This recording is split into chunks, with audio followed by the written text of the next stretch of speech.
Yujiro Hanma est le personnage phare de Baki et ne se laissera jamais vaincre de quelconque manière. Prenons le pierre-feuille-ciseau par exemple. Son ciseau, il coupe la pierre. On ajoute à ça que les vitres ne peuvent pas l'arrêter, un séisme, il le calme en un seul coup bien placé, et si tu as l'audace de te retrouver sur son chemin, mieux vaut que tu te frappes toi-même, ça sera moins douloureux. Et oui, on parle du plus ultra des hommes. Il fallait bien que ses exploits surpassent ceux de Chuck Norris, mais pourtant, il aura été une fois beaucoup trop loin. Yujiro possède bien plus de testostérone, l'hormone masculine, que la normale. Mais vraiment beaucoup, hein. Ce qui explique souvent son attitude, mais là, ça va au point que tous les hommes à ses yeux sont des femmes, donc oui, il aura fait ce que vous pensez. Il tombera sur Joe Williams, qui en fera les frais, découvrant ainsi la part féminine qui sommeillait en lui. Un vrai traumatisme pour nous, les lecteurs, ainsi que pour Joe, au point qu'il partira braver tous les plus grands dangers afin d'essayer de retrouver l'homme qu'il était. C'est l'un des moments les plus what the fuck de Baki, et je vous propose de voir aujourd'hui quels sont les trucs les plus chelous du manga et de l'anime. Mais avant de voir tout ça, laissez-moi vous parler d'Ion Classic qui sponsorise la vidéo. C'est un MMORPG de fantasy qui est juste incroyable. Déjà son univers, il est super vaste, le monde est divisé en deux factions, Helios et Asmodian. Et vous avez même les abysses où c'est très hostile. Mais ne vous en faites pas, vous allez forcément jouer votre personnage qui va vous ressembler, et vu que vous êtes des boss, vous allez forcément faire des trucs cool, vu que la personnalisation de personnages du jeu est très poussée, avec des possibilités infinies, avec des centaines de skins possibles. Personnellement, j'aime bien le gladiateur. C'est un tank qui frappe assez fort, ou les Aed qui buff les autres joueurs. En plus, vous pouvez voler afin d'explorer le monde, c'est super chouette. Mais bon, vous n'êtes pas aussi costaud que Baki pour vaincre toutes les menaces du monde d'Ion en solo. Et oui, c'est un MMORPG. C'est le genre de jeu où vous rencontrez des gens du monde entier afin de vivre des aventures. Vous pouvez créer des guildes ou rejoindre une légion, ce qui est très utile pour les sièges de forteresse. Ou les raids, vu que les boss sont bien sympas, mais très fort. Mais ce n'est pas tout. Vous avez également les Dredgen, qui est un mode de jeu qui mixe le PVP et le PVE pendant 40 minutes, où vous devez tuer le capitaine adverse. C'est vraiment un mode de jeu ultra fun. Si ça vous chauffe, vous pouvez télécharger le jeu grâce au lien dans la description, et grâce à mon code créateur Mangalcore Daiva, vous aurez accès à des cadeaux. Et pour tous les nouveaux joueurs jusqu'au 3 janvier, il y aura 7 jours d'abonnement offerts, un compagnon et un costume. Si on doit désigner un personnage de Baki qui nous a offert le plus de moments étranges, comment ne pas citer Retsukayo, le maître héritier de l'histoire du Kenpo chinois, dont il aime le répéter un petit peu trop souvent à mon goût. Il a mis sa maîtrise au service de nombreux moments vraiment lunaires de l'œuvre, dont même certains deviendront carrément des mèmes. Un des premiers fut celui de sa fameuse course pour amener Doyle se faire soigner, qui est au passage un des prisonniers qui était de base venu le tuer. Mais comme Jack Hanma l'avait drogué, Doyle a préféré le protéger au péril de sa vie de différents voyous et chiens errants. À son réveil, Retsu remboursera sa dette en le portant sur son dos pour qu'il se fasse aider au plus vite. Afin de gagner du temps, il se balancera façon Batman, détruira de l'intérieur les véhicules se trouvant sur sa route, et afin d'éviter les détours, il improvisera une petite marche sur l'eau. Et s'il arrive à faire tout ça, c'est grâce au pouvoir du Kenpo chinois. Vous avez aussi déjà dû voir ce mème où deux personnes se suivent comme si l'un était l'ombre de l'autre. Eh bien, c'est encore dû à notre bon vieux Retsu. La scène vient de l'épisode où il cherchera à infiltrer une base militaire en utilisant une technique que même Snake de Metal Gear n'a jamais utilisée. Accompagner chacun des mouvements d'un soldat comme s'il était son ombre. Oui, il sait toujours faire ça grâce à son art martial. Et même lorsqu'il l'utilise en combat, c'est tout aussi débile. Il aura tellement massacré Dorian Kaio qu'il aura fait régresser mentalement, transformant un géant de plus de 2 mètres en enfant de 6 ans obsédé par les bonbons. No more candy.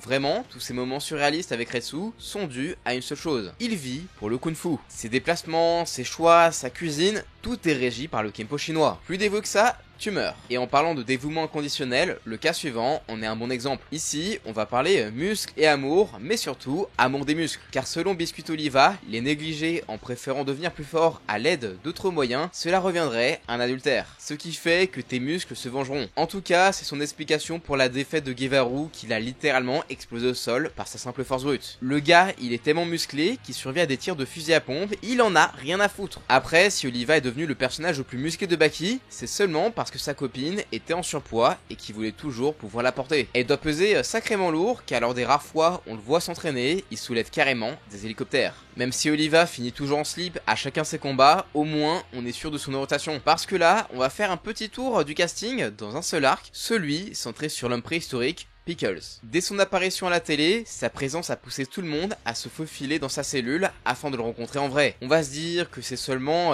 pour de la bagarre. Pourtant, quand on écoute Retsu en parler, ça tourne vraiment à l'obsession et c'est pas le seul. Regardez juste Baki. Est-ce que c'est le genre d'attitude d'une personne qui veut se battre? Et même quand les hostilités commencent, il faut voir comment ça prend forme. Là, on a Jack qui voulait tester la force de sa mâchoire contre celle de Pickle, et on dirait juste un gros bisou. Quand on tombe sur des personnes qui se demandent si Baki, ça serait pas un petit peu gay, finalement il y a un peu plus d'arguments que pour ceux qui disent ça pour Jojo. Bon, on commence un petit peu trop à oublier que Baki, c'est avant tout un manga avec des arts martiaux. Et un des éléments d'entraînement iconiques repris par le personnage principal, c'est le shadowboxing, qui consiste à simuler un affrontement imaginaire. C'est plutôt efficace pour s'entraîner à restituer toutes les techniques que l'on a apprises en situation réelle. Genre on voit ça assez bien dans Hajime no Ippo. Sauf que dans Baki, ici ton adversaire imaginaire, il rend les coups, et malheur à toi si tu n'esquives pas. Les dégâts seront bien présents. Baki l'aura utilisé pour affronter Iron Mike, une menthe religieuse géante de 3 mètres, et même un T-Rex. Pourtant le plus étrange, c'est qu'il aura réussi à simuler de la nourriture, et le tout à distance. Mais le maître restera son père Yujiro, qui lui fera la cuisine en shadow, lui servant une soupe que Baki trouvera beaucoup trop salée. Baki Son of Ogre s'est arrêté sur son meilleur combat, l'affrontement père-fils entre Yujiro et Baki. Et après tout ça, on pourrait se demander, Baki, il va faire quoi? Parce qu'affronter et battre son père, c'est un petit peu son but. Et là, je préviens, mais ça va spoiler. Donc allez à cette partie de la vidéo si vous souhaitez pas savoir quel personnage va mourir. Après le dénouement de la plus grande des disputes, débute la suite, Bakido. Et après avoir vécu tout ça, le retour à la vie et à l'entraînement fut douloureux, et Baki continue à défendre son titre de champion du monde souterrain. Son plus gros combat au début de l'arc, c'est contre Sam Atlas, qui lui est un champion invaincu et qui a su conquérir le MMA. Sauf que Baki va l'exploser en 5 secondes et il a mis plus d'efforts à se retenir de bailler que d'affronter ce champion. Ça vaut aussi pour le reste du casting. Même Jack, souffrant sur la table d'opération, sera plus dérangé par son bâillement. Cette vague de lassitude sera heureusement stoppée par l'arrivée de Miyamoto Musashi, remettant enfin un petit peu de piment dans la vie de nos personnages. D'ailleurs, parlons-en. Déjà, son origine est assez farfelue, même pour Baki, vu que c'est un clone du véritable personnage historique dont l'âme a été ramenée par la sœur de Tokugawa, qui a des pouvoirs mystiques. Et si vous êtes un petit peu calé en histoire ou que vous avez lu Vagabond, vous savez qu'il se bat pas à main nue comme la plupart des personnages de Baki. Alors il peut le faire, hein. Il est même très fort, mais lui, il se bat avec un katana, ce qui veut dire que la défaite vaut la mort. Il aura tellement allumé Retsukayo qui se réveillera après ce combat dans un autre monde. Oui, un personnage de Baki a fini dans un isekai, ce qui fera l'objet d'un des nombreux spin-offs de la licence. En parlant spin-off, parlons des plus connus, parce qu'il y a quelques dingueries, comme celui qui retrace la jeunesse de Toppo Orochi. On voit sa rencontre avec Yushiro Hanma, le père de Yujiro, l'affrontement avec un tigre qui fera sa légende, et même la création de son fameux dojo. Mais on est là pour parler des moments les plus what the fuck, et il y en a un qui se déroule dès le 4ème chapitre, où il affrontait un adversaire qui avait la particularité d'être aveugle. Je le dis au passé, car vu que son style de combat est basé sur ça, en mode Daredevil, sa meilleure solution aura été de lui rendre la vue. Oui, apparemment le karaté a cette fonction, mais le plus surprenant sera le fait que son opposant le suppliera de lui reprendre la vue, chose que Doppo fera en lui arrachant les yeux, le rendant ainsi de nouveau aveugle. Bon, en même temps, les yeux, c'est surfait. Et si je vous parlais du personnage qui a été le plus surcoté de Baki? Je parle bien évidemment de Gaia, qui au début nous avait été présenté comme l'égal de Yujiro. Il nous a montré pas mal de moments assez bizarres, comme lors de son combat contre Sikorsky, où il réussira à devenir invisible en balançant du sable. Mais il a sans doute la technique la plus dégueulasse du monde de Baki, qui a été surnommée par la communauté Baki le Dark Tunnel. Une technique qu'il aura utilisée dans le premier chapitre de son spin-off contre un gars qui se faisait passer pour lui. Et la technique, elle consiste à rentrer par le postérieur de sa victime en ressortant par sa bouche. Ouais, c'est dégueulasse, et c'est bel et bien une technique de combat dans Baki. Et personnellement, j'aurais assez peur de m'asseoir à côté de lui.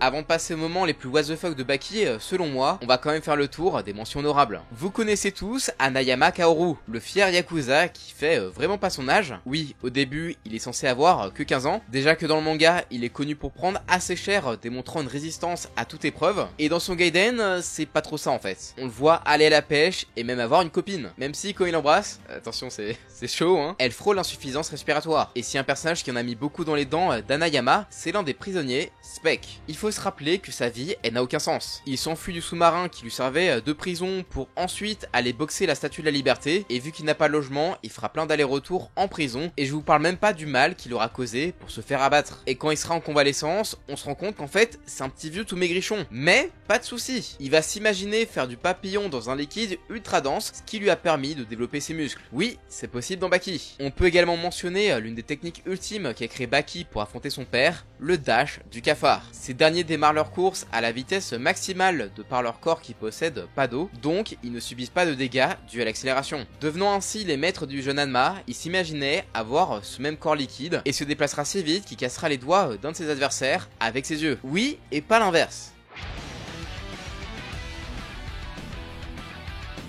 Quoi de mieux pour finir que de parler d'un moment se déroulant dans la partie de Baki qui a fait connaître la licence au plus grand nombre, la première saison de l'anime Netflix. On est en plein milieu de l'arc prisonnier et Baki ne s'est pas encore grandement illustré. Il fera plus office de punching bag, permettant d'illustrer la dangerosité des antagonistes. Surtout qu'en parallèle, son principal combat est celui qui mènera avec sa copine Kozoe. Et croyez-moi, au vu de ce que je vais vous raconter, ça a le mérite d'en être un. Dans l'anime, on avait eu le droit à un épisode où Baki cherchait Kozoe pour qu'il fasse la première fois. Action d'ailleurs validée par le paternel de Baki. On aura le droit à quelques minutes de début de jambes en l'air, puis juste après, Baki se verra recevoir le power-up le plus what the fuck de sa vie. Oui, on peut être plus fort en faisant l'amour. Et d'ailleurs, sachez que ce moment-là, de base, c'est pas dans le manga. Oui, j'ai cherché, ce n'est pas dans le manga. Ça vient d'un spin-off retraçant la première fois du jeune Hanma pendant un tome entier. Oui, on a plusieurs chapitres où on les voit faire l'amour, comparant chaque étape à un combat. Et il faut se dire que certains affrontements de Baki plus importants n'étaient pas aussi longs. Et pour moi, c'est le moment le plus what the fuck de ce top. Dans l'univers de Baki, l'absurdité est élevée au rang d'art. Ce manga n'est pas simplement une série de combats sans importance, mais c'est une exploration assez délirante de la masculinité et de la force. Keisuke Itagaki, l'auteur de Baki, a créé un monde où les règles de son monde semblent être assez flexibles, nous offrant des combats qui flirtent avec l'impossible, des personnages aux compétences surréalistes et des scénarios qui défient la logique, faisant de Baki une expérience unique. Et quelque part, c'est un petit peu pour ça qu'on continue de regarder cette œuvre qui existe depuis plus de 30 ans. Et selon toi, c'est quoi le moment le plus débile de Baki? N'oublie pas de me le dire en commentaire, et si tu aimes Baki, j'ai fait pas mal de vidéos sur le sujet. Abonne-toi, et je te dis à la prochaine, ciao!